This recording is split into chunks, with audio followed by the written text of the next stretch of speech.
Everybody's falling in love and I'm falling behind.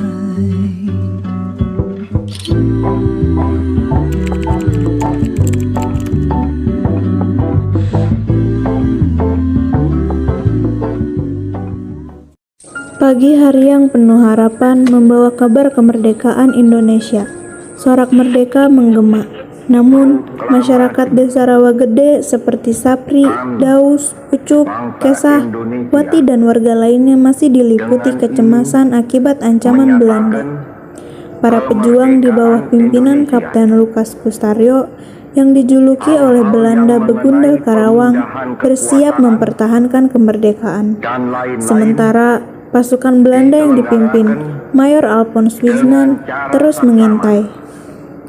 Dan dalam tempo yang sesingkat-singkatnya, Jakarta, 17 Agustus 1945, atas nama bangsa Indonesia, Soekarno-Hatta. Merdeka!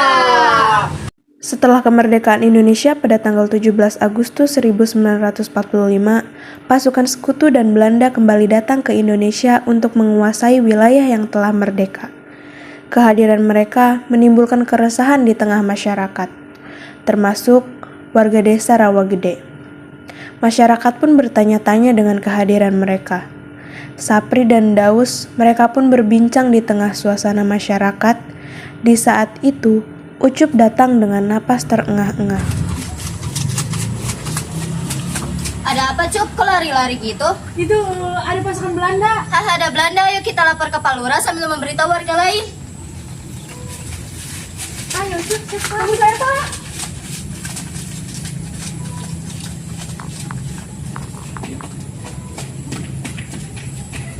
Tepat pada tanggal 21 Juli 1947, Belanda melancarkan agresi militer besar-besaran.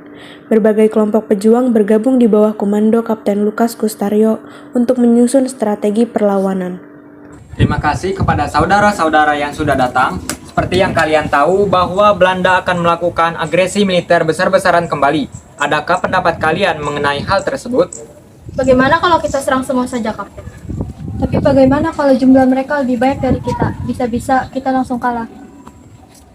Iya betul, lebih baik kita buat strategi lebih masuk saja tanpa harus menunjukkan pasukan kita. Oke, begini saja, dengarkan baik-baik oleh kalian. Sekarang kita siapkan pasukan khusus, kita akan menyerang melawan Belanda dengan strategi perang gerilya. Izin bertanya, Kapten. Perang gerilya itu seperti apa? Oke, baik, saya jelaskan. Perang gerilya adalah serangan kilat di malam hari. Kita akan menyusup ke pertahanan Belanda, kita akan menyergap secara mendadak, dan kita akan melucuti senjata mereka satu persatu. Tapi setelah itu, kita harus kabur dan jangan kembali sampai ke markas. Paham semua? Paham, Kapten. Sekarang yang harus kita persiapkan adalah bagaimana kita mempunyai markas di suatu desa yang aman untuk kita jadikan markas. Bagaimana kalau kita ke Desa Rawagede saja, Kapten? Kenapa Desa Rawagede? Karena Desa Rawagede itu dikenal saat mendukung proklamasi. Semua warganya sangat setia dan mendukung perjuangan. Jadi, saya rasa itu lokasi yang tepat, Kapten. Baiklah, sekarang kita menuju ke sana. Kita akan membuat markas baru di sana. Namun sebelum itu, kita akan menamainya Markas Gabungan Pejuang. Karena apa? Karena itu adalah gabungan dari para pejuang daerah. Paham semua? Paham, Kapten. Oke, kita akan siapkan pasukan dan pengikut kita. Siap, Kapten. Keesokan harinya, Kapten Lukas dan seluruh pasukannya telah pindah ke Rawagede. Melalui serangan gerilya, pasukan Kapten Lukas Kustaryo berhasil menyerang pos-pos Belanda di sekitar Rawagede. Serangan ini menyebabkan kerugian besar di pihak Belanda dan membuat mereka semakin memburu Kapten Lukas. Kita santai dulu saja. Yes, tenang saja. Lagi pula tidak ada pekerjaan. Tugas kita hanya patrol dan mengawasi aktivitas mereka. Mereka mana mungkin bisa melawan kita di sini? Memangnya mereka mempunyai senjata? Ya, tapi bagaimana kalau tiba-tiba ada masyarakat yang memberontak ke sini? Tenang saja.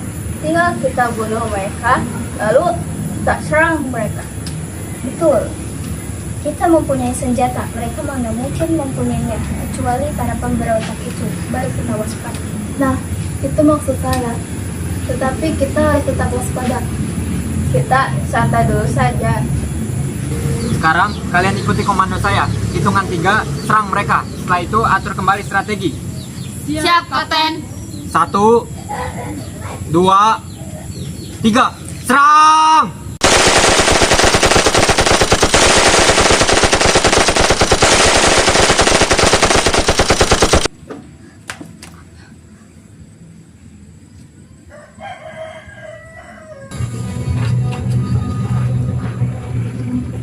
Jalan si Lukas itu, cepat lakukan sembara untuk menemukan si Lukas. Siapapun yang menemukan mati atau hidup, beri mereka imbalan 10.000 golden. Cepat laksanakan.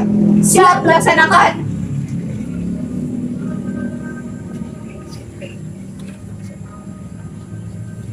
Sementara itu, warga desa berbincang di halaman rumah, dan seketika itu, pasukan Belanda datang menghampiri. Bagaimana ini? Belanda sudah datang. Jangan seperti itu, Ate Pangkin. Harusnya kita teh bantu Kapten Lukas yang sedang berjuang. Ya tuh, kalian teh daripada di sini terus mending bantuin mereka. Ada siaran radio nih, dengerin.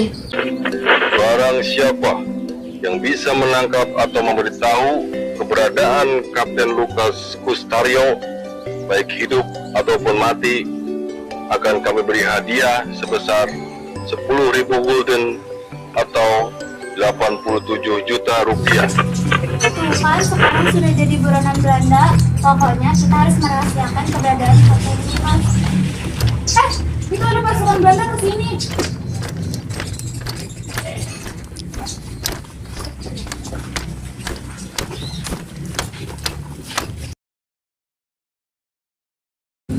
Hei kalian, apakah kalian tahu di mana Lukas berada? Kami tidak tahu Tuan, siapa itu Lukas Tuan? Dasar tidak berguna. Ampun Tuan, ampun. Hei kau, coba kau tanya kepada wanita itu. Hei Nona, apakah kamu tahu di mana Lukas berada? Saya tidak tahu Tuan.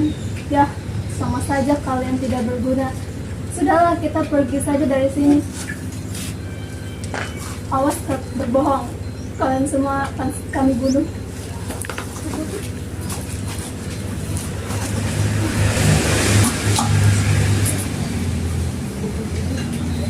Untung kita tidak dibunuh ya. Belanda pun mencurigai Rawagede sebagai markas pejuang. Rencana penyerangan diketahui oleh Pasaukim, lurah desa Tanjung Pura yang berpura-pura memihak Belanda. Ia pun segera melaporkan kepada Kapten Lukas Kustario agar meninggalkan desa demi keselamatan warga. Duh, kayaknya Belanda sudah tahu kalau kita ada di sini bersama Kapten. Lalu apa yang harus kita lakukan? Apa kita harus pindah dari desa ini? Ya, memang kita harus pindah ke desa lain. Desa yang terdekat mungkin. Bicarakan terlebih dahulu bersama Kapten. Sekarang kita siap-siap sambil melapor ke Kapten.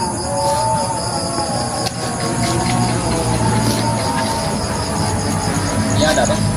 Lapor Kapten, sepertinya Belanda sudah mencurigai dan tahu keberadaan kita di sini. Hah? Berarti Rawagede sudah tidak aman lagi ya sekarang? Benar, Kapten. Kapten! Iya, ada apa? Pasukan Belanda telah menyusun rencana untuk menyerang Rawagede. Terima kasih Pak Lurah atas informasinya. Sekarang Pak Lurah boleh pulang. Lapor Kapten, mata-mata Belanda yang menjadi tahanan kabur. Apa? Kenapa bisa kabur? Ini akan membahayakan posisi kita. Sekarang kita berkemas. Kita mencari tempat yang lebih aman. Kita akan pergi kemana, Kapten? Kita akan pergi dari desa yang lain. Kita akan menuju desa yang lebih baik. Di situ lebih aman tempatnya. Dan kita akan pergi ke tempat yang lebih aman lagi. Kalian hubungi prajurit. Siap, laksanakan.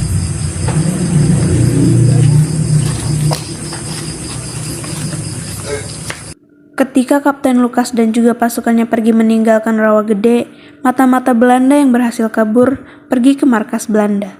Dia melaporkan semua hal tentang keberadaan Kapten Lukas. Bagaimana? Apakah sudah ada informasi tentang keberadaan si Lukas? Dalam share proses masih kami lakukan. Kami sedang memasuki desa lain yang kami curigai mereka berada di sana. Dari satu orang saja tidak bisa. Maafkan kami, Sir. Kami sudah berusaha untuk memasuki salah satu desa. Namun akses jalan tersebut mengalami kerusakan akibat blokade yang ada di jalur tersebut. apakah si Lukas dan prajuritnya ada di desa tersebut? Ya mungkin saja karena pasukan kita ada yang hilang saat penelusuran. Lapor Mister, pasukan Indonesia memang berada di Rawa Gede. Kemarin saya melihat dengan mata kepala saya sendiri. Kemarin saya ditangkap dan ditahan oleh mereka. Ini kesempatan yang bagus untuk kita menangkap Gundala Karawang itu. Kumpulkan prajurit sebanyak-banyaknya dan persiapkan persenjataan sebelum dia kembali lolos. Besok pagi sebelum matahari terbit kita akan mengepung desa tersebut. Siap, Sir.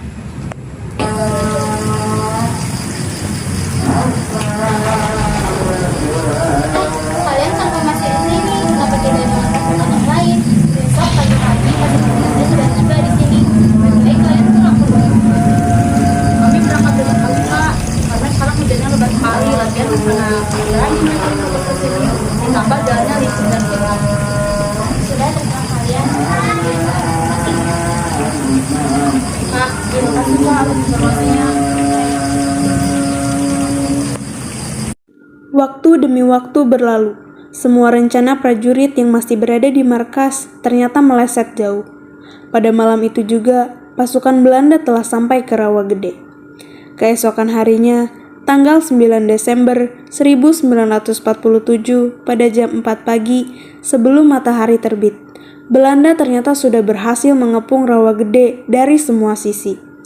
Para warga yang tidak mengetahui bahwa Belanda datang ke desanya di waktu yang masih gelap. Mereka pun melakukan aktivitas seperti biasa. Pada saat pagi, ternyata Belanda sudah berjaga di semua perbatasan desa Rawa Gede. Para pejuang kita sudah pada pergi ya, Pri? Iya, mereka pindah ke desa yang nggak jauh dari sini. Kita harus menjaga lokasi rahasia mereka yang baru. Kalau Belanda datang ke sini dan bertanya tentang kapten, kita jawab saja tidak tahu. Iya benar, Pri. Kita harus menjaga mereka agar selamat dari kejaran Belanda. Iya, betul sekali. Bahaya, itu ada Belanda. Hah, ada Belanda. Ayo kita pergi dari sini. Mau kemana? Kalian tidak boleh ada yang pergi dari desa ini. Ayo, semuanya masuk ke dalam rumah masing-masing. Hai, Tuan. Apakah kau tahu di mana Lukas berada? Kami tidak tahu, Tuan.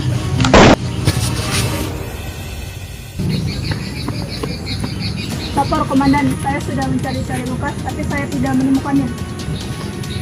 Kalian sepertinya bersekongkol dengan si Gundala itu. Cepat katakan di mana Lukas atau kalian akan mati. Kami tidak tahu Kapten Lukas di mana. Bohong. Kalian pikir saya bodoh? Kau akan mati seperti dia. Kumpulkan mereka semua di tengah lapangan. Kita akan eksekusi mati semua warga, kecuali perempuan.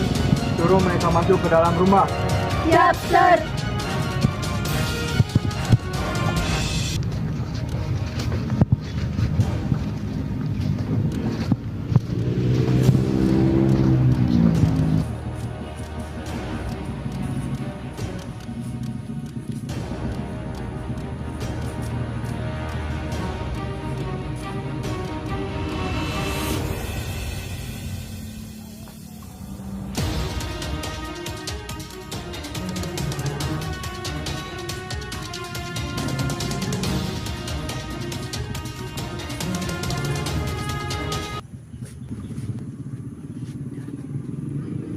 Semua sudah dikumpulkan?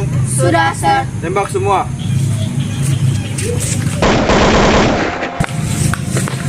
Ayo kita cari ke desa-desa lain.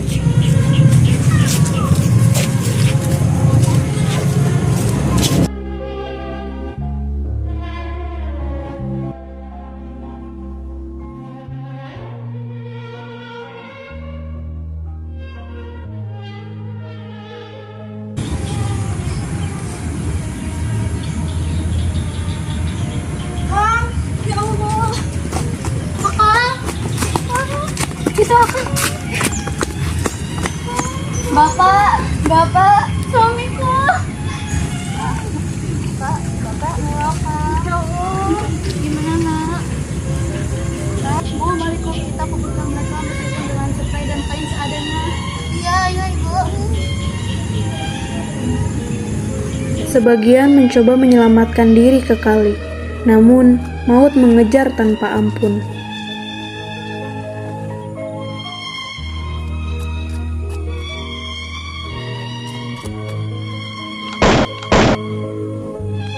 Setelah membantai para warga di sekitar, pasukan Belanda pun pergi meninggalkan desa Rawagede. Mait-mait pun berserakan bersimpah darah. Mereka mengorbankan jiwa dan raganya demi menjaga kesetiaan mereka. Ibu dan anak pun berhamburan keluar rumah menghampiri mait suami dan ayah mereka. Mereka menangis histeris melihat suaminya meninggal dengan cara tragis di depan mata mereka. Inilah akhir dari cerita sebuah tragedi pembantaian yang paling sadis di Indonesia. 4 tahun kemudian, jenazah dikumpulkan dan dimakamkan secara terhormat di Taman Makam Pahlawan Sampurnaraga. Rawagede adalah saksi bahwa kemerdekaan dibayar mahal, bahwa rakyat kecil pun berani, dan bahwa kebenaran meski terlambat akhirnya bersuara.